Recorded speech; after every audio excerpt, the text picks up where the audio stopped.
witch is so unique. The gift of witchcraft. I was able to see, hear, and communicate with spirits. A very personal relationship between a person and spirit. Carnal lust and fun things like that. Working with different energies and spirits and communicating. Creating magic. Powerful ritual and powerful spell. She's actually sticking me in the cult. The role of the witch is to make change. Blessed be, y'all. Blessed be. People ask me like, okay, I'm a witch and I don't know what to do. 20 years ago, 3 young friends realized they were witches. They scattered to different parts of the world following magic and spirit. Now, they're back in their hometown to share what they've learned. Welcome to That Witch Life podcast, your home for living as a witch in today's world. Hello, everyone, and welcome to That Witch Life podcast. I'm Hillary. I'm your host today, and I am joined by my 2 co-hosts, Courtney. Wait, okay, so new year, new me. I don't want to go second. Make Kanani go second. Kanani, who is an asshole and sitting there smiling at me in the camera. You fucking dick. I am joined by Courtney and Kanani, who are the worst co-hosts of all time. Happy New Year. I quit the podcast. Okay. Well, we always knew it was going to happen sometime. One of us would eventually be like, I can't. Eventually. I just can't. I can't take you two motherfuckers for one more second. I don't know. Oh my God. Jesus. Just try going second Christ. for once, Kanani. New year, new you. Come on. I can't. I am the old me. There is no new me. Oh my fucking God. There is only this. Help. Somebody come rescue us from Kanani. Yeah, there's only this. We're thrilled. We're actually really excited for this episode. Well, I was excited until this disaster, but this episode is really exciting because we have Theresa Reed coming back on to give us our 2023 predictions. Woo-hoo! And God damn it, those 2022 predictions were fucking spot on. Good. I know. So and y'all just Always. wait until you hear what she has to say about 2023. It's going to be good. Yeah. So get ready for that. But in the meantime, we just got, we've taken a long break. We had almost a month break. And 2, yes, it was weird. It was really weird. We've gotten through the holiday madness. So how was everyone's holidays?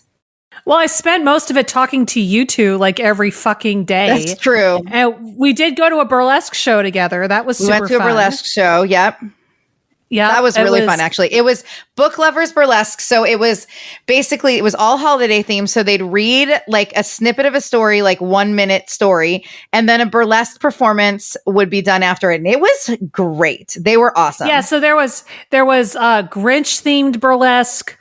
I'm trying to remember everything because it was performed by a lady I knew who used to own a shop in Salem. So that was fun. My favorite, though, and I still dream about it, was the group that did Dick in a Box. Oh yeah, there was a Dick in a Box. I will dream about that when I am 80 years old. Oh, Kanani! For those of you Kanani that look back, was going to need oxygen. You've seen the original, right?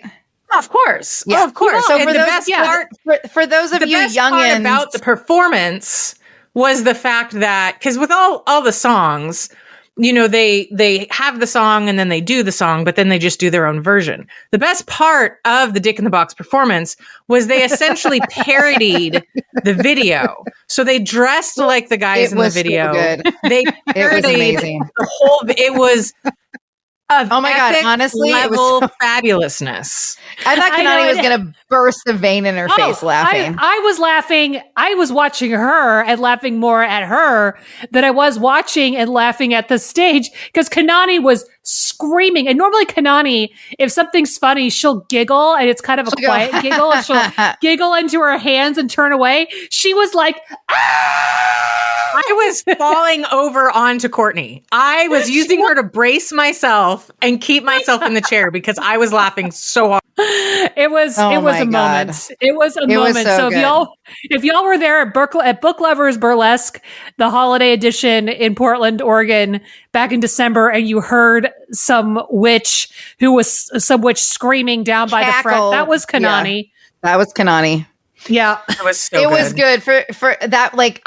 I remember. I mean, that was forever ago with Andy Samberg and Justin Timberlake, but it was so fucking good and it's so funny and it's classic. And they did it justice. It was really fun. And I realized I was reminded of one of my psychic witchcraft gifts, which is a really like, there are some people that can heal with touch, and there are others that can know of somebody's like of a child coming into your life, or they know a death date, stuff like that. One of my witchcraft gifts is having a dream that I'm going to run into my ex-boyfriend, whom I haven't spoken to in 16 years, 2 days before I run into him. And when I haven't spoken to him in 16 years, and I was wearing the same fucking outfit that I was in the dream. And I was like, no! Yeah, like we're sitting there and Courtney's like, oh my fucking God, it's my ex. And I was like, which ex? And she's like, that one. And I was like, that ex. Oh, that ex? My God. Not only that, but as I was leaving, and it's a good thing he couldn't figure out who I was, because he would not have liked what I said to him if he talked to me. I would have been like, I don't know why you would think that I want to fucking talk to you, you fucking trash bag. But like, I'm like walking up and I have pretty good hearing. And so I was sitting there. Well, I have pretty good hearing. Like I'm pretty good at isolating sound. So like, I was like, I overheard this like, oh, I think I can't remember her name. I can't remember. I mean, like, I'm like, bro, you like literally we all spent so much time together and I look very similar, but that motherfucker. And I was like kind of relieved because I was like, oh God. I was like walking up and I was like, I told my date, like, oh my God, I really hope that guy does not come up and talk to me because I don't think that I'll be nice. I don't think I know how to be nice. I was extremely nice to him. And I still have a sneaking suspicion his girlfriend listens to this show. And so if she does, I just want to say it was really nice to meet you and you genuinely seem awesome. He really better treat you better than he treated me. So good luck to you, we babe. We all hope that he is awesome for you. Maybe he's a better person. You never know. Maybe. I don't have high hopes, but it's possible. We'll see. He was nice. I was high hopes, but it's possible. It was all cordial. I had all kinds of snarky things I could have said that I didn't. Of course, I humble bragged on myself instead of saying, you guys, I'm such a dick. You know what I said?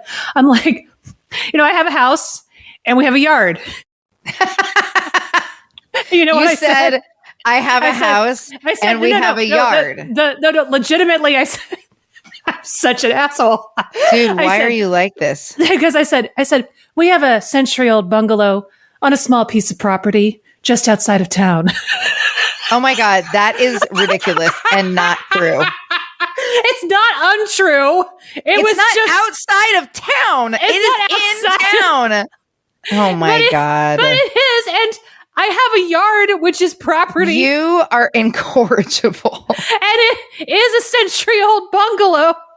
But of course, in his mind, he probably thinks I'm in some kind of like Addams Family mansion on an acre and a half. And I'm going to let him think that.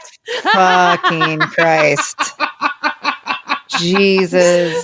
That's just Christ. Oh, well, come on. This is why I was like, no, we don't talk. We just walk away. We pretend we don't see them and we walk away. That's what we do. He flagged me down. He flagged me down. It was not a moment where I could have walked away without it being, because also the venue was not that big and they were not sitting that far away. So it just, for the flow of the evening there. But yeah, I humble bragged on myself. Like, so anyway, but yeah, it was funny. But I was like, why is this my psychic gift? Why do I have to dream about an ex? And then he's like, I haven't seen or spoken to this person. And then why? And I was wearing the same outfit in my dream. Now, granted, because of where I am in pregnancy, I only have like 3 outfits. So it's not really that big of a stretch, but still. Oh my God. I got quite a few compliments, by the way, on my adorable red dress I bought for that event. Oh, so. You looked from so Soleil. Good. You looked super hot. You were like a red hot in heels, and Soleil was scolding your ass. So as you much walked out the shade. door. So much shade. Oh my God! Can what I did tell she them say about to you it again? Oh, so as I'm leaving, I'm wearing this cute red dress with these bell sleeves. It's all very kind of festive, like holiday-ish. crinoline. It was like red red plaid and, showing off your legs and your boobs. Yes, and you and look I've got fabulous. my fishnets and I look super cute. And as I'm getting ready to go, my daughter goes... You should also make a point to say that you were having your daughter put your shoes on you because you couldn't quite get them. Yes, because I couldn't get I couldn't get the buckle on my shoe. So I was making her buckle my Mary Jane's. And as she's doing that, she looks at me and she goes, wait, are you going to a burlesque show or are you in the burlesque show? And she just has this look of Damn it. God damn it, Soleil. and it's just like she's just realizing like, oh dear. And I looked at her, I laughed and I go, I'm just watching it this time. And she goes, it's time. It's time. I'm like, what a little jerk. Then she just starts going, she scoffs, she goes, Mom, I just don't like you going out dressed like this. And Kanani was like, excuse me, who do you get to tell? And of course, Auntie Coco is a pain in the ass that says, Soleil, who pays for your dance classes? Your mother can wear whatever the fuck she wants. She you don't get to tell her otherwise. Literally whatever the fuck she wants. And then she's like, I just feel really protective. And I said, I walk around this house probably 70% of the time butt ass naked. So she should just be thrilled that I'm wearing clothes as far as I'm concerned. And because also, majority of the time I am home, I am not wearing clothes. Soleil, I was like, Soleil, Soleil, your mother is not in need of protection. But then your shoes disintegrated. And I did find remnants of your shoes in my car. I did. I found remnants of your shoes in my car. I don't know. Did Hillary even hear about that? So weird. Did you hear about the shoe story? Well, tell it for everybody. Now what they want to know. We got home late, went to bed, and then woke up the next morning and we take off our shoes when we come in the house. And we've got a little shoe rack and stuff. And I had just kicked off my shoes and they were, on the little mat. And I came down the next morning and there's these like, I don't even know what you would call it. It was like, it wasn't dust because it wasn't that fine, but like just black speckled, like pebbly kind of rubber everywhere by where all the shoes were. And I lift up one of my shoes and literally half of the rubber sole of the shoes is gone. How? And it's what made up the rubber pebbly things that were everywhere. We had to like, I threw them away obviously. And then we, swept up and had to vacuum out the rug. And I mean, it was everywhere. And so I had to call Courtney the next morning because I was like, well, I was in your car and I don't know at what point they started falling apart. But I said, if you find little black rubber pellets in your car, it's from my freaking shoes. It was the craziest thing I've ever seen. That is so weird. What the fuck? I know. I literally I was driving my mom around at Christmas time and I wasn't going to say anything because she'd be like, all like, well, what happened to Kanani's shoes? What's going on? Where were you girls? What were you doing? And I'd be like, no, we're not going to talk about this. You're like, no, I don't think so. Like, well, the meth that we spilled in the car got on her shoes. Yeah. I mean, we were sitting here trying to figure it out. It was like, well, in New York, I'd say maybe we'd walked through a bunch of salt and it disintegrated your shoes, but we don't have the salt on the streets in Portland. I don't know. I have and these weren't, I mean, trust me, I love cheap shoes. These were not cheap shoes. No, but they were old. These were very expensive shoes, but they were very old. And so whatever it was had to do with that factor as opposed to, just, cheaply made or whatever. Just somehow, they had lived their life and they were done. They're like, you got your last hurrah and now we're done. And they got thrown away. It was crazy. And then Hillary and I got to go out and now I have a magician fetish. So there's that. Yeah, we went to... My ex-husband and his wife were friends. It's funny because when I actually they were in Eugene a few nights before they came through Portland and they're on tour with this like magician illusion show. And they had to stop. His wife lost one of her earrings and went into one of the studios that I am on the leadership team for. And I called the manager and I was like, hey, so my ex-husband and his wife are sitting in your lobby. And she's like, do you need me to do something about it? And I'm like, no. I got puppets. I got puppets at home. We're good. Those are working for me. I'm like, no. We're friendly. But I just wanted to tell you and just make sure they're well taken care of. But they got us tickets, like literally like front row box seat center, like best tickets in the house. When we showed someone our tickets, the person literally said, those are the best seats in the house. And we're like, oh, well, that's nice. Then we sat down and we're like, these are the best seats in the house. Yeah, I was not expecting that. I don't think I've ever sat in fancy seats like that before. So I was like, oh, it was a great show. So we did that. I just did family stuff for Christmas. And then on Christmas Eve, so we have, me and some friends here in Portland have this annual like I don't know ritual, but like we have this like tradition. It is a deeply sacred rite in which you perform. Sacred rite. And we go around from strip club to strip club, but before we go to the dollar store, we buy like cute masks and hats and I don't know, fun stuff, like, I don't know, whatever, plastic guitars, weird games. And we wrap like 70 gifts. And then we go around to 2, 3, 4, 5 different strip clubs with a group of us and like sit at the rack, put a gift down, shower them with money because we're like, fuck no, people, like, you don't have to dance on Christmas. No one should be working right now anyway, let alone you entertaining all of us. So we just completely like shower them with weird gifts from the dollar store and lots of money. And, but this year there was the ice storm here. So we decided to postpone it, but we went on the Tuesday after Christmas and people were pumped. Like we left and this one dancer was like, wait, don't I get gifts? And I was like, yes. And I'm like, I'm so sorry. We thought we had gone through everyone. So like we're showering her and people were really pumped. I love that.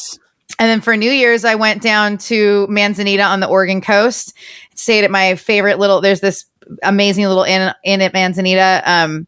And it has like all of the rooms have double jacuzzi tubs and fireplaces, and it's like a block from the beach. So I packed the dogs up and the dogs and I went down and stayed there. We met some friends in Tillamook for dinner. And then I did a like midnight offering beach ritual, like on the beach, right at the stroke of midnight.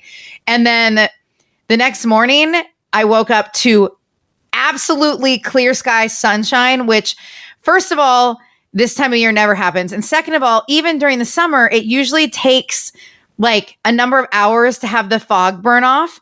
It was like 7:30 a.m., bright, crystal clear sunshine, and it stayed the entire day. I'm going to say that's a good sign for 2023.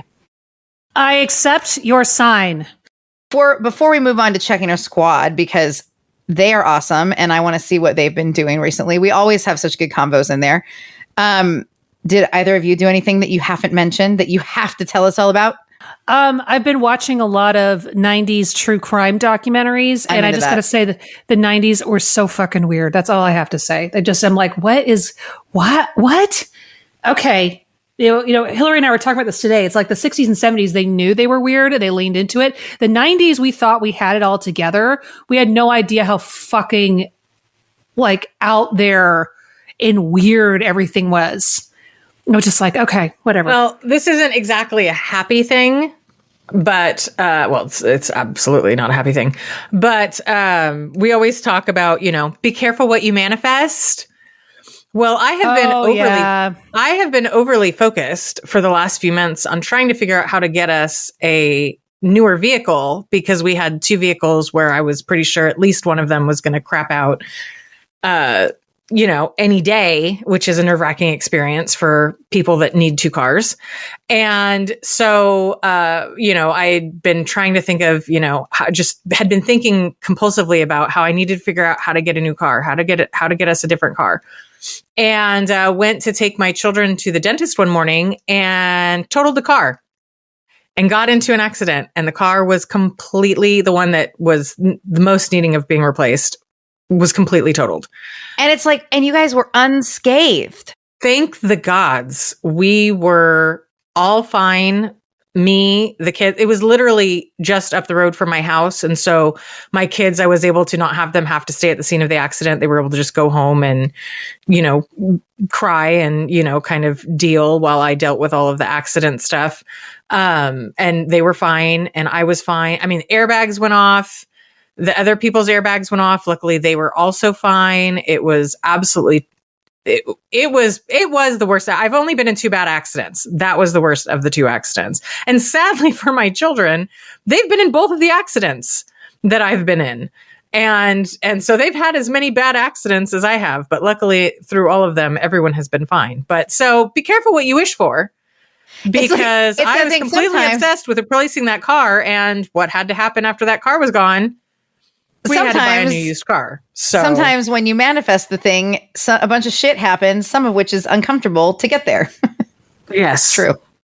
So I was actually just scrolling through the squad, and it's funny because someone said that they went back and listened, because we re-released obviously the 2022 predictions, and they listened to it and they were like, holy balls, it's so accurate, and they're really excited for 2023. So like, I'm super excited for that. And there's so many, I mean, I swear to God, there's so many good memes. Someone shared the other day, it says, walking into 2023 burning sage, like, and it's like someone swinging this giant ass burning, like, let's cleanse the hell out of it. Although I tend to, we don't recommend sage, but find an herb, cleanse the shit. It's like, I'm trying to do that right now. Like getting an herb, cleansing the shit out of my house, out of all my things, you know, like fresh start, new year, focus on new things. I love the memes that are in there. For those of you that are joining for the first time, we're referring to our TWL squad, which is our private Facebook page for our Patreon subscribers. Everyone that subscribes to Patreon gets access to the page. And it's awesome because it's like a group of really supportive, really awesome witches. And lots of, you know, like lots of good tips. And we're really active in there as well. And some really good memes. Like, yeah. And then also good conversation starters and questions. Really good questions. We had a bunch of people that said that they played the Hallmark or horror movie. Oh my God, game that's right. Yeah. with their people over the holidays because Patreon members got a PDF. One person went back to like the last 3 years and pulled them all. And pulled them all. And I said, did anyone get them all correct? Somebody said, oh yes, we played Hallmark or horror with my family at Christmas and it was so much fun. And I asked if anyone got them all correct. It was haha, no, but a lot of fun, entertaining arguments. That game does make people fight. It does. They're like, no, yes, no. Oh my God. True. it just brings me joy. That's all I know. True. It's such a joyful experience. I think next year what we should do is have my husband and Soleil play. Oh my God. Yes. Because I think because my husband is really into horror movies and Soleil is really into Hallmark movies. And then, that of would course, be there's really Kanani. funny. That would be so funny. Either one of them. So, so we also were talking about New Year tradition. One person said that they're from Pennsylvania, living in Virginia. So they do the traditional luck meal of pork and kraut on New Year's Day. And so also adding the black-eyed peas to cover the Southern tradition this year. Actually, I read something really interesting on Tiana Lee McQuillar's Instagram page about the tradition of black-eyed peas. Yes. And so, here's, if you're not familiar, in the United States, it's a Southern and African-American tradition to serve black-eyed peas on New Year's Day. And just depending on your background, your roots, you might do something different. My family's always done black-eyed peas with pork and collard greens on New Year's Day. Black-eyed peas for luck, collard greens for money because they're green, and pork because hogs can't look behind them, so you want to look forward. Tiana posted something saying that the tradition of black-eyed peas for luck may actually be 1,500 years old and may have been inherited from the Sephardic Jewish community in the United States. Oh. Isn't that amazing? I did not know that. No, neither did I. I always thought that my gosh. it was. Yeah, I thought that it was as an African American tradition that a lot of white people eventually adopted, especially in places like Appalachia, where my family is from. But this article was saying that the African American community adopted it from Sephardic Jews. Isn't that amazing? Fascinating. That's amazing. 1,500-year-old tradition. That's incredible. I love that. Yeah, so just that's where some of these that is an old tradition. That's pretty incredible for something to have kind of lasted that long. Yeah, yeah. And speaking of Southern things, one of the memes that was up there says, "Me, a witch in the South, says, man, I really need a familiar. Meanwhile, thousands of possums rushes from the trees. Whee! Oh my God, are you serious? I would be so excited. That would be like my dream come true. I fucking love possums. They're so awesome. I'd be like, come to me. Like, oh, and one of our members got Dawn Hunt's new book for Christmas. Oh my God, everybody's loving it. I know. I also just saw someone talking about how they already ordered the 2023 planner for Coloring Book of Shadows.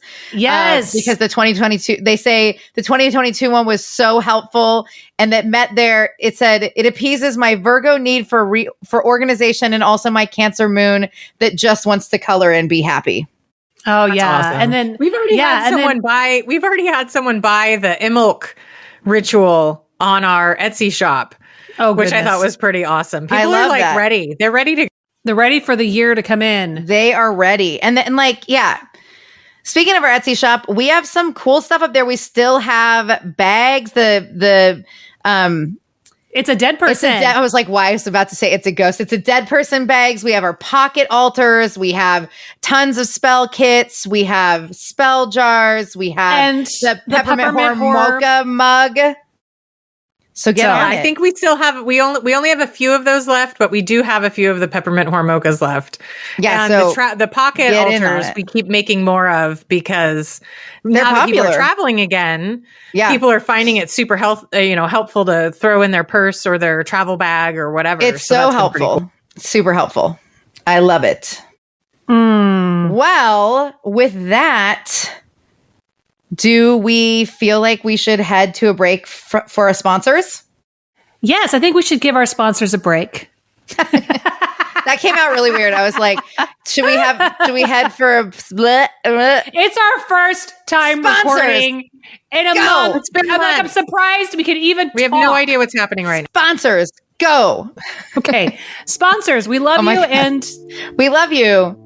And tell us about all of your amazing things. And thank you for supporting us and sponsoring this episode.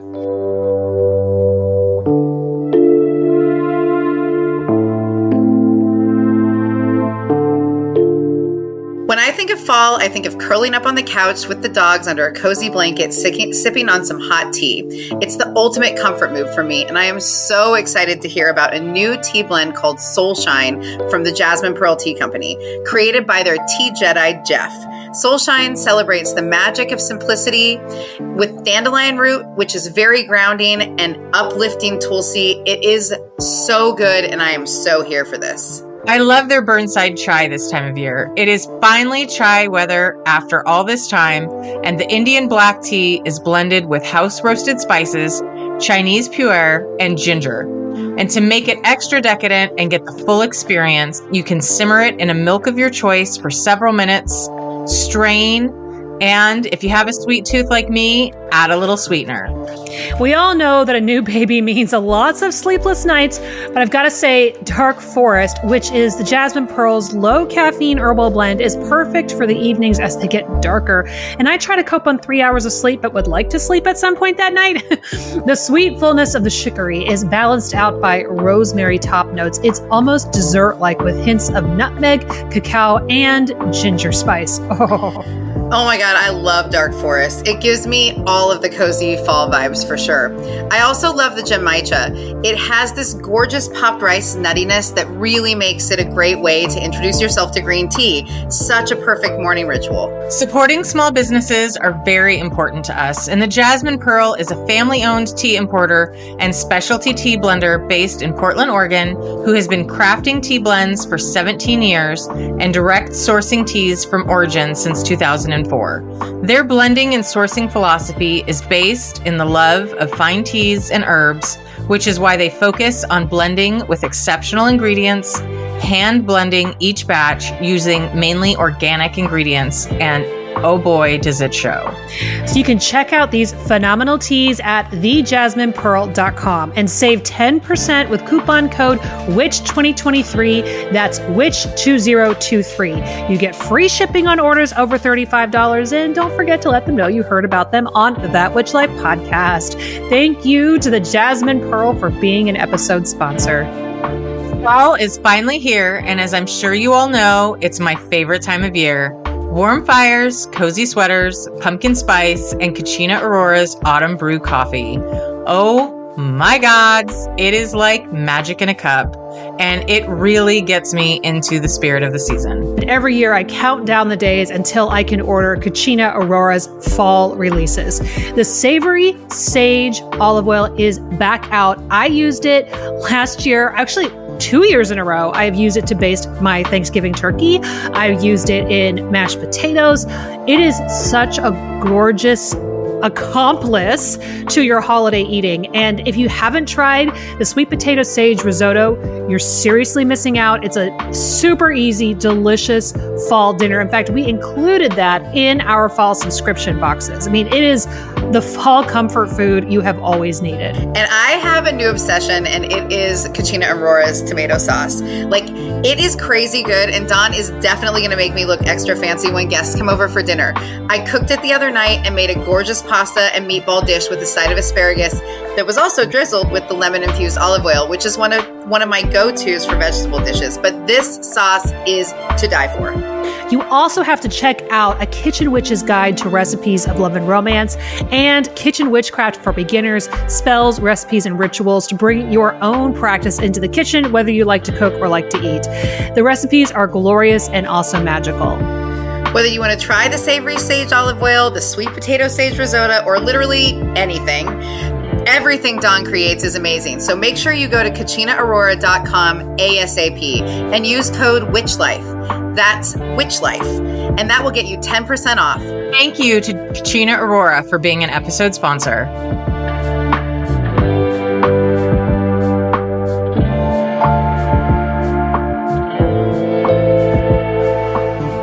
So we are super excited to welcome back to the show Theresa Reed, aka the Tarot Lady. Theresa is a writer, teacher, astrologer, and tarot expert. Her latest book is Twist Your Fate, Manifest Success with Astrology and Tarot. When she's not slinging cards, staring at the stars, or fangirling over a Rip Wheeler, you can find her in the kitchen cooking something complicated for her very fussy Virgo husband. Welcome back to the show. We're super excited to have you back again to hear about your 2023 predictions. Oh my God. Thank you all for having me back. I am so happy to be ringing in 2023 with y'all. Well, this Witch Squad has been, they've been chomping at the bit to get you back. Like, we were getting comments in our private Facebook group, like back in October, November, where people were re-listening to your predictions from last January. And they're like, she's coming back, going right? Crazy. Yeah, it's like, she's coming back, right? She's coming back, right? We're like, of course she is. And so then, of course, we re-released it, which we've been doing every year. It's like the last episode of the year. So check out what Theresa said, and people are like, holy shit, she was right again. When is she coming back? So. Well, there's a lot going on in 2023, so we will have plenty to talk about tonight. Oh, I am always both excited and horrified whenever Theresa comes on. I'm super excited, and I'm also terrified. Remember, it was like up until about 2016 where we were all like collectively say, bring on the new year, bring on the new year. And then it's been since 2016, we've been like, everybody just be real quiet. Go in nicely. Don't look the new year in the eye. Keep your hands where the new year can see them. We don't want to upset the new year. Every new year, my only thought is, what fresh hell is this? Now, I have the opposite. I am the opposite. I got to tell you, Kanani, I am all about the new year. I'm not a holiday person at all. The only holiday. The new year, is it? All I care about is New Year's. And of course, my birthday and Mother's Day, and I expect to get spoiled rotten on those days. But the New Year is...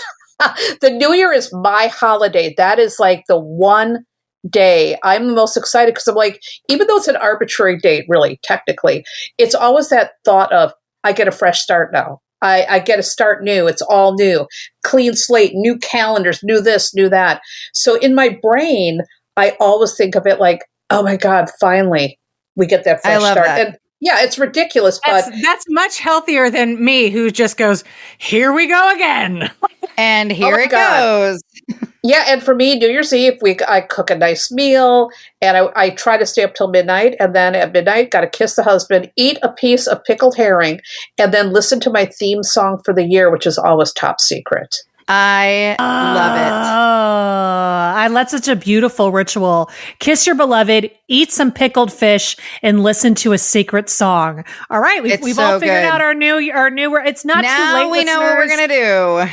We don't need to know what the secret song is, but what makes it, like, how do you know what your secret song will be? Oh, I start stewing on that. Well, first of all, when I pick a song, I'm a very musically oriented person, although I have no talent. I just hang out with lots of musicians, but music is my jam. I love music.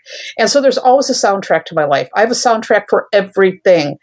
And during the year, I pay attention to certain songs that may catch my attention. And it's like, okay, why am I listening to this? And then that's how I start formulating, is this going to be the song for the year? And it always comes down to about 2 or 3. But then one, at the end of the year, I think this is how I want to feel this year. We're going with this one. And one year I made a very big mistake. I picked a song, I didn't listen to the damn lyrics. And it had something in that song. Oh my God. Shit. It had something in that song about someone stealing your swag. And that was the year, Courtney knows the backstory, where I had some fellow reader steal a bunch of my web copy. And I was like, why did you not listen to that song? Why did you not listen to that song? No. Yes. So first of all, I mean, we listened. I listened to, and I know that Courtney and Kanani did as well as many of our listeners, to the 2022 predictions, and boy, were they accurate. Like, God, listen. It's so fun to listen back through because it's just like, oh my God, that is bonkers. So I am really, really excited to hear, what do you think? What are you seeing for 2023 for us? Well, let's go through some of the planetary things that are happening. First of all, we are starting this year with Mercury and Mars both being retrograde. And I really feel that is telling us all, let's slow down and go gently into this year. I mean, the last couple of years have been, bananas is the right word. Don't look 2023 in the eye and keep your hands where 2023 can see them. Keep your hands away. Yeah, just right now, we want to go into it slowly. Anytime you're starting a year on a Mercury retrograde, this is just my opinion, it's the perfect excuse to get very mindful of how you want the year to unfold, to really do reflection, which is a big RE retrograde word, and to reflect, what do I want? What did I learn in the last year or so? And what are the takeaways? And what do I not want to bring into this year? It is such a good time to do that. Now, Mars has been retrograde in Gemini for quite some time, since October. And Mars is all about, aggression, ambition. And we've really had an opportunity the last couple of months to think about our relationship with anger and aggression. And when it's in Gemini, it's our words. And one of the things that's been so interesting is watching Elon Musk take over Twitter. And Twitter all of a sudden got really nasty. And was I surprised as an astrologer? I'm like, that's Mars in Gemini retrograde. It's all of the people coming back now and getting mean again. Oftentimes when Mars is retrograde in Gemini, your words become a weapon and they cause harm. So seeing things like that, I'm like, I wasn't that surprised by that outcome. Disappointed? Yes. Surprised? No. That's Mars in Gemini. So the other thing we want to think about as we go into this year is, how am I using my words? How am I using social media? And that's one of the big things I've been reflecting on the last couple of months. How am I using it? How is social media using me? And I think these are really, really good things to think about as we start this year. And we're going to want to think about the social media for a Pluto reason, which I'm going to get to in a second. So some of the things that are happening this year, and by the way, both those planets, they're going to be stationing direct really soon. Mars is going to go direct on January 12th, and Mercury will be direct on January 18th. I think I got those dates right. So things will start to move ahead after those dates. And so once January's done, we're going to feel like life is really moving forward quickly. And we've got Jupiter in Aries to thank for that. I mean, Jupiter in Aries, Jupiter's all about expansion. In Aries, it says, let's go. Let's light a fire under it. Let's blaze the damn trails. We are raring for excitement. And so we might find the first couple of months of the year are fun. they're exciting once we get through January. There's things happening. There's news. There's change. There's trails being blazed. So I think we're going to be off to kind of a firecracker of a start in a good way once we get past January. And, Jupiter in Aries, one of the things that I like about it, it really gets people being individuals now. Instead of going with the herd, and going with the herd has gotten a lot of people in a lot of trouble the last couple of years, people are starting to think for themselves again. That's one of the things I think we're going to see with Jupiter being in Aries. Now, Jupiter's not staying in Aries. Is that a bad thing? No, it's going to get really good. But hold on a minute before we get to that. I know You're like, not yet. Don't get too excited. Not yet, because here's the thing. I'm already talking about Jupiter. We're going to talk about Jupiter, Saturn, and Pluto, and the eclipses, because they're all important, and Venus. So the eclipses, before we start talking about those outer planets, well, no, let me say this about the outer planets. The outer planets for the last 8 to 10 years have been tangling with each other. And they were really bad in 2020. We had all this heavy duty astrological stuff going on. And when the outer planets are kind of doing their own thing, we might not feel that unless it's really affecting our chart individually. But when they're tangling with each other and making hard aspects, we all get to feel it. And so astrologically, we've had all of these really intense aspects. Now, last year was better than 2021 and 2020. But we still had Saturn and Uranus, they were squaring off with each other. It's do we want progress? Do we want to hang on to the old? Do we want to move into the future? Or do we want these old ideas dragging us down? So there's been really a conflict between the old way and the new way. And we saw that play out in our politics. We really did. I mean, Gen Z came through and helped save democracy. And that's one of the ways that's something that we saw. And astrologers, when you make astrology predictions, you never know how it's actually going to pan out. It's all theory until later. And then later I'm like, oh, well, now we see what Pluto return and that Saturn-Uranus aspect was all about. I'll talk about the Pluto return in a second.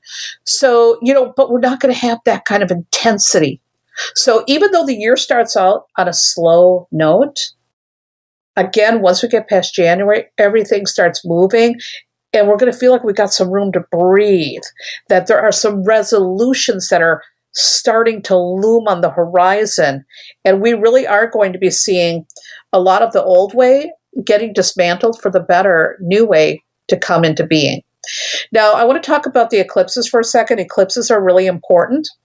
The eclipses have been in the Taurus and Saturn axis, not Taurus and Saturn, the Taurus and Scorpio axis, and they're going to finish up the Taurus-Scorpio axis, and they're going into the Aries-Libra axis. So what does that mean? That means last year when it was dealing with Taurus and Scorpio, it's been all about money, earth, intimacy, joint resources, secrets, all of that stuff. There's been a lot of revelations happening in the last year and a lot of tension around the economy because Taurus and Scorpio both have a lot to do with money. Now that's going to finish up this year. And when the eclipses are going into the Aries-Libra axis, what that means is we have an opportunity to think about ourselves as individuals and getting away from the herd, but also how can we be inclusive? How can we really, truly be inclusive? And I heard this statement that I cannot get out of my mind for the last year, and I can't even give credit to the person who said it. And the person who said it said, I don't want to talk about the word inclusive anymore because when you say that we have to create seats at the table, and I'm not saying this right, by the way, you're implying that someone still owns the table. And I was like, oh my God. Shit. Oh shit. I love it. That's a very profound statement. And I think one of the things that we're going to be seeing in 2023 and 2024, because the Aries and Libra axis is still going to be going, we are going to see us really redefining what does it mean to have representation? How are we going to ensure there's more of that? And it is the right time to think about, let me think as an individual, but also all for one and one for all. And let's make sure nobody's getting left behind. And this younger generation, I'm telling you right now, I look at them, I'm like, damn, I wish I was young again. Y'all are getting it right. You're getting it right. So we're going to see a lot of good coming from Gen Z and millennials. I'm all for them, by the way. And I also love the that. makeup. The makeup has gotten so much better. Like I The look makeup? at pictures. Yes, I look at pictures of me and my friends from the early aughts and stuff like God. that. We did not have the makeup game that people do now, and I just think I need to say that. In addition to the ideals, just the painted faces are looking a lot better than they did 20 years ago. Well, I'm a child of the 80s, and I was a wild child club kid in the 80s. Yes, we you had were. our makeup. We had our makeup and our clothes and our hair down. We had it down. You did. We were, 80s, the fashion and the music and all of that was fantastic. It The was club epic. fashion. Let's be specific. The club fashion. The club fashion. Yes. The preppy fashion and the business No. fashion of the 80s. No, but the club fashion was perfect. The club kid Yeah. scene back then was so great. And, back in the day, I was going to like the Limelight and places like that, the Cat Club.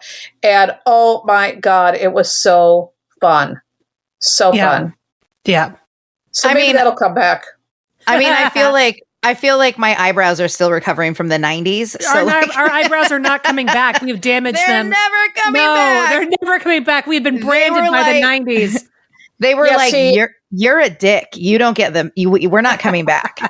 Well, I'm my like, cousins that's were fair. from the 70s, and they plucked theirs into like little, what are those, paisleys? And my era was Brooke Shields, so Brooke Shields had the bigger eyebrows. So Have the bigger did. eyebrows, which are back. Yep. We were very careful. We didn't overpluck. And, and then all of a sudden everybody was plucking the hell out of them again. I'm like, what are you doing? Didn't you learn from the 70s? No, Yeah, no, Teresa. No, we didn't. We didn't. We did not. We didn't learn. We didn't learn. Yeah, my mother overplucked hers too. She got into that in the 70s. I'm like, what are you doing? You're not even a 70s person. But she did it too. And then she had these weird, thin little eyebrows, and they never looked right. She looked surprised. Yeah, that like constantly, like it's like constantly shocked. Yeah. Yep. I know those eyebrows. We know those eyebrows. To pause for a second and just talk like a little bit about, I know we talked about how accurate your predictions were in 2022, but I'm curious going into this year, if looking back, there's anything that surprised you in 2022. I don't know. On a personal level, I was surprised that I fell and messed up my foot. I was going to say the F word. I better not say that. Oh, yes, you can. You can. You can say fuck. Fucking say it all the time. Teresa, you've been on the show. You know. I try to make sure I'm being PG just in case. But No. I was surprised. That was a surprise for me, messing up the damn foot. It really was a huge setback. And I really came to realize, like, oh my God, you're almost 60 and your body does not recuperate the way it used to. So on a personal level, that was really shocking for me. But if I would look at anything that was going on in the world, I've really kind of been shocked by some people's behavior. People that I know, that I've watched them. I've got a really good friend. I'm not going to name names or even give a description. I don't know if there's something contagious out there, but I'm telling you, some people that I've known forever and loved have lost their damn minds. Have been, and I'm not talking a mental breakdown. That's a completely different story. To have great compassion and love for anybody who's struggling mentally. I'm talking about saying things that are so shocking and so awful. And I'm like, what the hell happened to you? I even had to take a friend aside and tell this person, what you're saying is turf stuff. This is somebody that I shouldn't have had to say that to. Shocking. Right. Yeah, I definitely saw some of that come out this year where like people that, were kind of on my radar, but not close necessarily. Like they're acquaintances, but not friends, where I just saw some pretty poor behavior in one way or another, whether it be discriminatory behavior of some kind or just like really toxic behavior of some kind, where I was like, shit, that is not what, and I also found that people that I approached about that weren't super receptive. It's not like they didn't really want to hear it. And so I feel like 2022 was the year that I just started like chopping and cutting shitty people out of my life. I was like, nope, that's it. I have no time for you. Like, the world is crazy. Shit's really intense. And the last thing I need is some toxic garbage in my life. So that was something like, I think that surprised me about myself, because I tend to be a pretty tolerant person. Like, I'm like, oh, I try to be like understanding. I mean, not of bigotry or racism or shit like that, but even in just like toxic behavior in general. So like, obviously I've always taken a firm stance against, you know, like key core important issues, but I've also given people that had toxic behavior or were kind of crappy or not the greatest people, like a lot of leeway. Cause I was like, well, you know, we all go through things and we're not perfect. But at some point in 2022, I was like, it was towards the latter quarter of the year. I just went, no, I'm not like, if you are shitty and you don't add value and you're not someone that you're actively taking away from the people around you, I don't want it. And so I just started like, you know, and it was kind of refreshing, because what I came to at the end of 2022 was like this really wonderful group of people around me that are like kind and amazing and creative and brilliant and thoughtful and caring and compassionate people. And all those people that are just like energy succubuses were gone, and it was glorious. You gotta clear that out. You have to. Yep. And I gotta tell you, I mean, like I said, it felt like people that I loved got infected with something. Yeah. And I could not believe some of the things coming out of people's mouths, things they should know better on. And it was really harmful. And you know, here's the thing, we're all gonna mess up sometimes. You're gonna say something stupid. Oh, absolutely. You don't realize, you know, you've got some, bias that you don't realize, and you say something, and when someone calls you on it, the proper response isn't to get defensive. It's to shut up and listen and apologize, and not just say, I'm going to do better, but then do better. Do better and thank them. Like, thank you for taking the time to help me be a better person. Like, that's always... And none of the, I'm sorry you felt that way. No. You're right. No. Yeah. Just like, shut up and listen and absorb. But Theresa, here's apologize. a question: do you think that is something that is produced by the stars right now, or just this moment in history, or maybe a combination of both? What do you think might be potentially affecting those circumstances that you were seeing? Well, I think there's a lot of things going on. First of all, when we've got a media that is constantly, shoving this negative stuff at us 24/7, that does get under people's skin. When we have a social media where people are saying really horrific things and getting away with it, so, we become desensitized. So suddenly it's okay to tell a joke about somebody who's marginalized or oppressed, which is never okay, but people think it's okay. So I think that there is a problem, because some of the stuff that's out there, people are absorbing that, and they're thinking, oh, well, that's not so bad. It's terrible. You should never even think those things or say those things. They're terrible. So that's one. Second of all, our political climate has gotten very, very ugly. I mean, I cannot remember it being like this. And I know it's been ugly. I mean, I'm not stupid. I know it's been ugly. But it just seems like this last couple of years, the name calling, the denial, some of that, I don't get it. And also, I used to watch a lot of news. I don't do that anymore, because the other thing that I found when I watch news, I start getting really affected by it. Even the people I like to watch, they have this tone, this anxiety. And I'm like, now I'm walking around with existential dread. And I'm like, that's not how I live my life. You're like, this is not... No. This is not, no. So, I think we can blame a lot of it on what people are digesting, what is being put out there as like normal behavior, what we're putting up with, so I think that's part of it. I mean, and astrologically, if we go look at the planets, this Pluto return has been a bear. Okay. The Pluto return. So when I look at astrologically for all of this, and sorry, Pluto, I love you. I do. But the Pluto return, first of all, Pluto's been in Capricorn for quite some time. And Pluto's the planet of transformation, but also destruction. And in Capricorn, it comes to destroy traditions and structures and government. Okay? It just does that in general. And so by the way, Pluto will generally leave something better than how it found it, but not before going through this whole like super destructive phase. So astrologers, we knew, okay, Pluto's going into Capricorn, it's going to destroy some things. It's also going to build some new things. And that's why many years ago, I was like, okay, during this Pluto and Capricorn, we're probably going to see marriage equality and we'd get legalized. I had another astrologer tell me I was insane. I said, no, that's going to happen because you're going to be tearing things down and building new things. So the United States was formed. I shouldn't say formed, stolen, excuse me, but formed when the Declaration of Independence was signed. And at that time, Pluto was in Capricorn. And what were we doing? We were trying to break away from England. We wanted to do our own thing. We wanted to come here, steal the land, and, whatever. And the Puritans and blah, blah, blah. I'm no historian, but anyhow, I just look at it from an astrological perspective. And so when they signed the Declaration of Independence, this is what I tell everyone. Who signed it? A bunch of old, rich white dudes. So the Pluto return comes around every 250 years or so. And we don't see this individually, but countries and cities and businesses can see it. And so the United States experienced their first Pluto return. And it's Pluto return in Capricorn.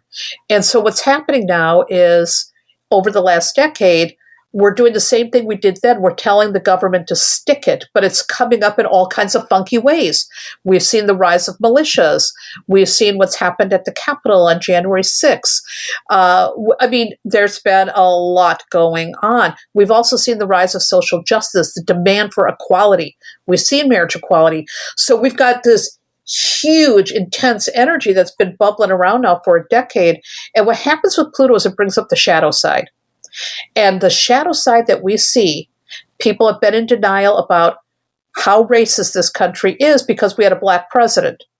And suddenly suddenly it's not racist now. I know exactly. It's ridiculous. It's the most stupidest thing. But this Pluto return really in the last couple of years has shown us just how racist we are and how sick. And I hate saying that, but it's a sickness to be racist. It's a sickness. And we need to see this so we can heal. If you don't know you're sick, you can't heal. If you don't know that your country is a sickness, it cannot heal. And so what Pluto return has been doing has been exposing that. But also, we've had to really fight for our democracy too, which is interesting. Think about this. When the country was first formed here in the United States, we had to go through this big war with England. Well, now we've got a war within to protect that very fragile democracy that we thought we had, that we took for granted. And thank you, Gen Z, for voting in this last election, because things were looking a little bit scary there for a minute. And it's really funny because, when I was thinking about the Pluto return, I'm like, oh, okay, we're going to see a lot of these old ideas get washed out.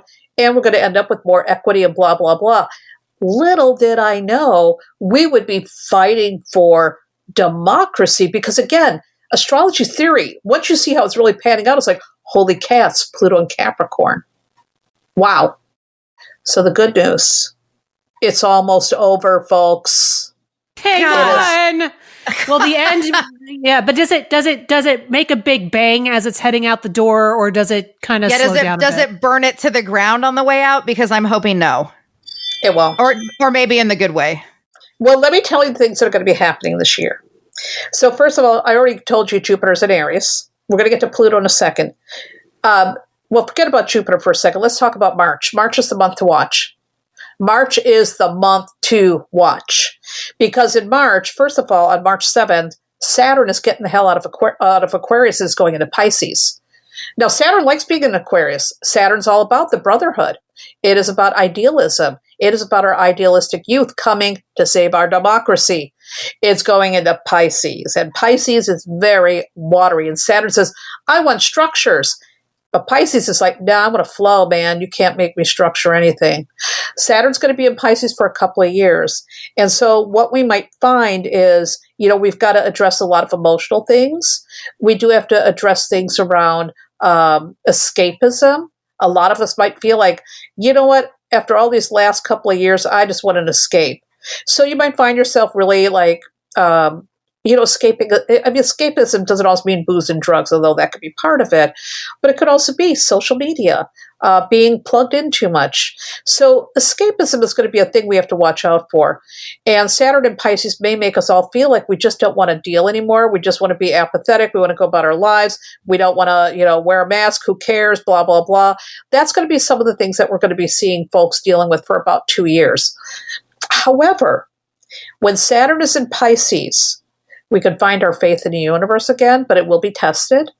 And also the best art and music. The performing artists are going to be having a field day. If you are a musician or an artist or an intuitive or a psychic, you've got an opportunity these next 2.5 years to do some of your best work. Writers, artists, we're going to see some people coming out with amazing stuff. Amazing stuff. So pay attention, because our artists and musicians are going to get us super inspired. And I would just say for all of us with Saturn being in Pisces, get some structures in your life. Do not try too much escapism. Healthy escapes are good. Don't overdo any of that. You really want to make sure that you are being present for the good things that are happening.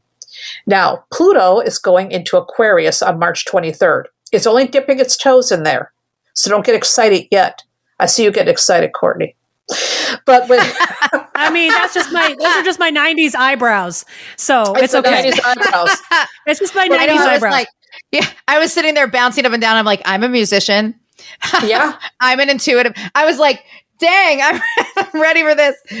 You are going to be doing some of your best work. I'm telling you right now, if you are a musician, an artist, a performing artist, a psychic, an intuitive, a healer, Saturn helps you to find the discipline with all of your creative and intuitive gifts to do amazing work. Oh, that's if you awesome. Want to knuckle down, knuckle the hell down. Knuckle the hell down. I cannot wait to see what's going to be produced. I cannot wait to see. I mean, of course, I'm thinking right away, Kendrick Lamar, you did this last great album during your Jupiter return. What's next, buddy? I'm waiting for you. I thought that was, by the way, the best album of the year. Just my opinion. So good. It was so good. God. So good. Everything about that album was genius. But anyhow, I get sidetracked when I start talking music. But Saturn is going to be in Pisces, y'all. It's good. Just watch that escapism. Now, Pluto. We already been talking about this Pluto return. So Pluto is going to take a little detour out of Capricorn, and it's going to go into Aquarius from March 23rd until June 11th, which happens to be my birthday. So on June 11th, it goes back into Capricorn. Damn it. It'll be back in Capricorn until January 20th of 2024, which is my son's birthday. So between me and my son, we've got it going on here. But what happens when Pluto goes into Aquarius, we come out of that Pluto return briefly, and suddenly we can start to see the future that is possible. It's very future-oriented. It's very much about the collective and technology and idealism and intellectualism. We're going to get a taste of that, and we're going to want more of that. And so in 2024, when Pluto goes back into Aquarius, it's going to be there for a long-ass time. And we are going to be entering, I don't want to say necessarily the age of Aquarius, but really, we're going to see some big advances in technology. We are going to see this younger generation do things that's going to make your head spin. Star Trek is going to be here in a big way. Wait till you see what's going to happen. And for all these folks who are anti-technology, and I know a whole bunch of them, and they're right in my age group, it's like, listen, get with the program. Get with the damn program. Do not be the old lady standing at the checkout counter. I don't know how to work this. Learn your damn technology.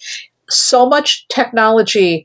I mean, we already live in a very technology, oriented place, right?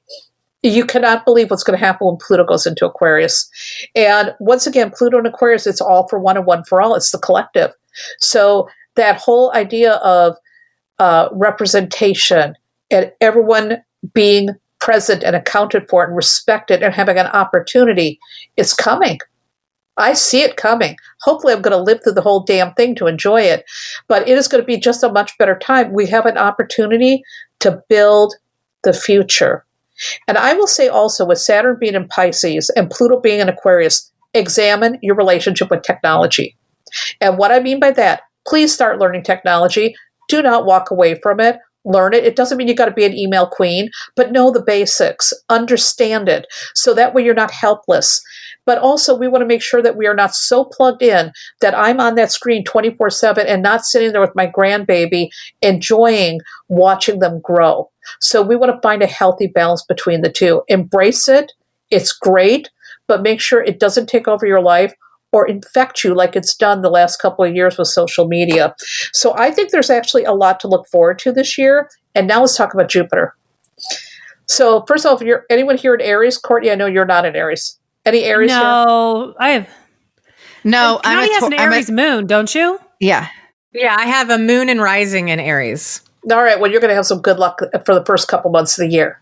So I like Aries, you're going to be feeling good. Fire signs, Sagittarius, Leo, you're in your element the first couple months of the year.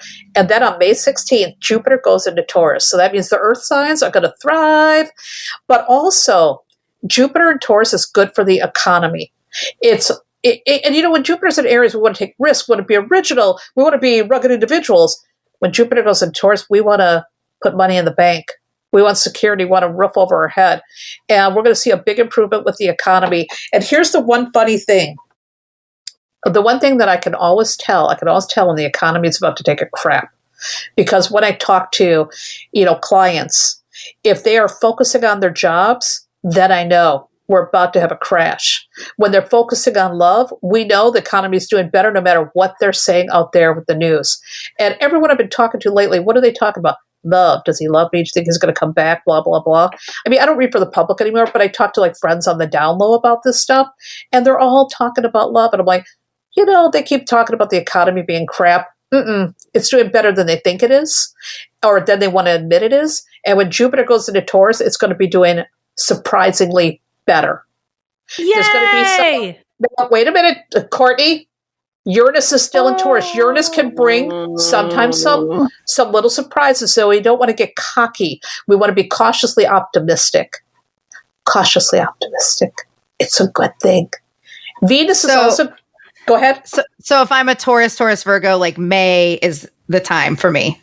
You're going to have the second half of the year is going to be amazing. Amazing. I'm Taurus, ready for Virgo, Capricorns, y'all are going to be thriving, not surviving, thriving. But all of us are going to see a better economy. And I think also in 2024, what we have going on then, we will have Pluto in Aquarius. We're going to have Jupiter in Gemini.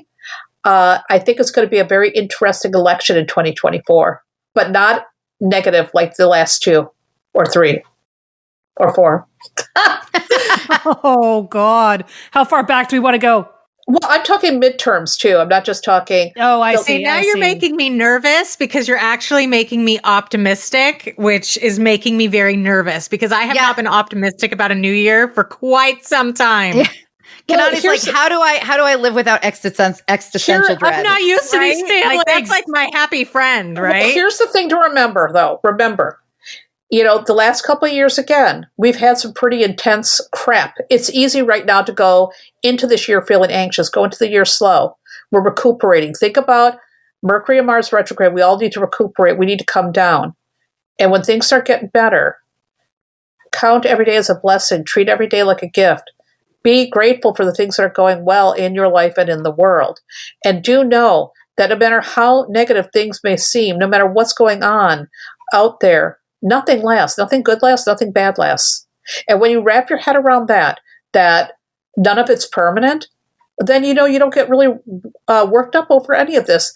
People always ask me about with astrology, what if you get bad tarot cards? What if the planets are bad? I'm like, I'm very neutral about it. If the planets are wonky, I'm like, okay, well, I'm on high alert now, and I'm going to walk around and pay attention. If they're working well for me, well, now I'm paying attention for opportunity. I'm always paying attention. This is what a mindful life is all about. Same with tarot. My card for the year is the devil. And someone said, oh my God, isn't that bad? I said, well, it means I might get into mischief. So I kind of like that. Might? You don't need a tarot card for that. I have met mischief. you. Yeah, good how mischief is excellent. So, you have to take a well-rounded approach.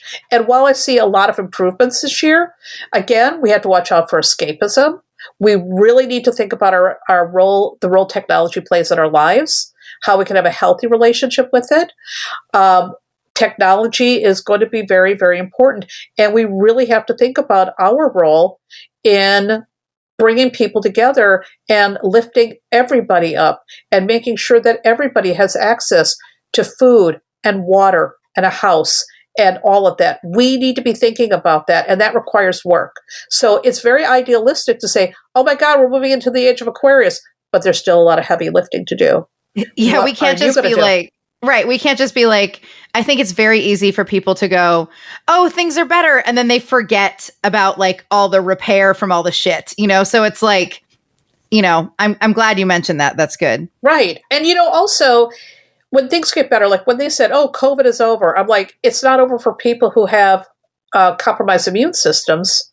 Why are you not talking about that? But nobody talks about that. And I mean, I live with somebody who has a very severely compromised immune system. And so our lifestyle has to be very careful to try to avoid it as much as possible. So even though there's all the good news, hey, you don't have to wear a mask on an airplane. It's like, but some people actually do. So let's not forget people who are, being left behind in certain things. And even again, when we talk about idealism and the world getting better, for some people, it's a lot harder. And this is where I have a problem with manifestation. I am always in manifestation. I like stacking all the odds in my favor. I work with the planets. I look for the opportunity. I have a song for the damn year. I have a word for the year. I have lucky talismans that I wear 24/7. I do the work that I need to do towards my goals and all of that. But I also am cognizant that when it comes to manifestation, anybody can do all the things that I'm doing, but not everybody has a fair shake or as good of a shake as I do. And I realize my privilege, because I do have a lot of privilege. I recognize that. So for me to manifest something, well, I'm going to have a little bit of an easier time because I'm able-bodied. The color of my skin also opens doors for me.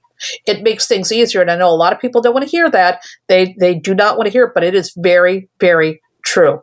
So I am also very aware that manifestation is great and we all got to do it.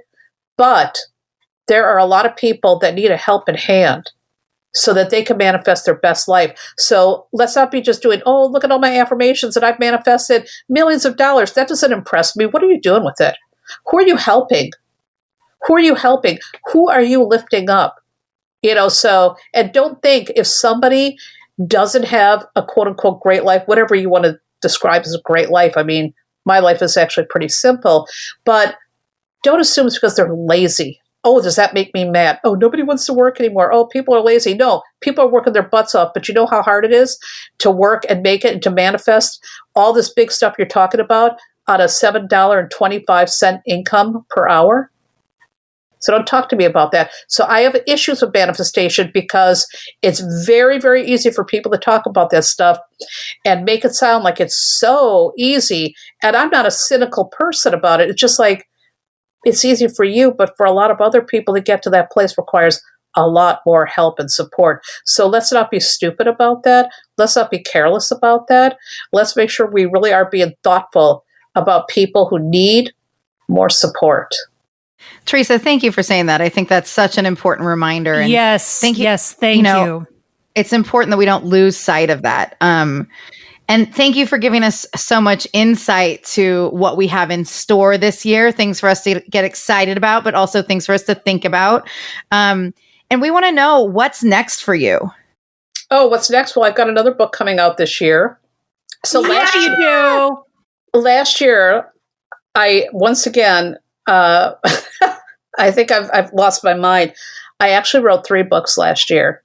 There's one that's oh my mine, God, what? but the other 2 are smaller projects.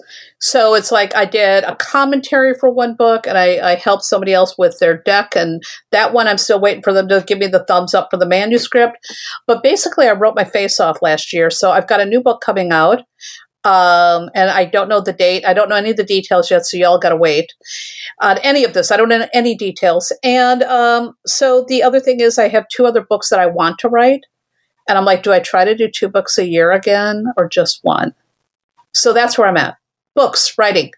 Lots of exciting. I love that. That's so exciting. Yes. I love that. And just for those that I haven't heard you before, where can people find you if they want to follow you and hear all about the writing and the books that are coming out, and follow your amazing expertise on how to stay out of trouble in 2023? Well, first of all, you can get on my website, thetarotlady.com. I've also got a free newsletter. You can sign up for that. I do a lot of teaching over on Patreon, so get to Patreon. I'm the Tarot Lady there, and that's where all my classes happen. I occasionally do one-off classes here and there, but that's where I do all kinds of teaching on business, tarot, and astrology, and I have a lot of goodies for people who sign up.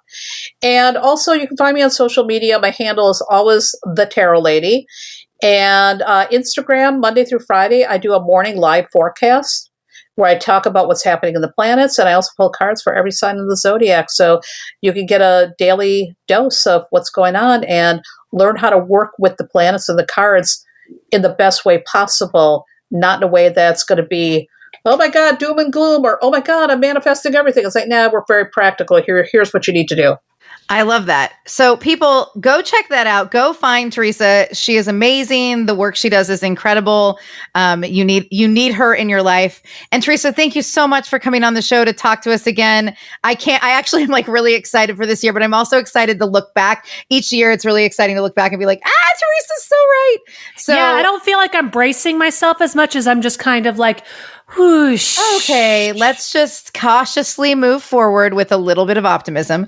Yes, exactly.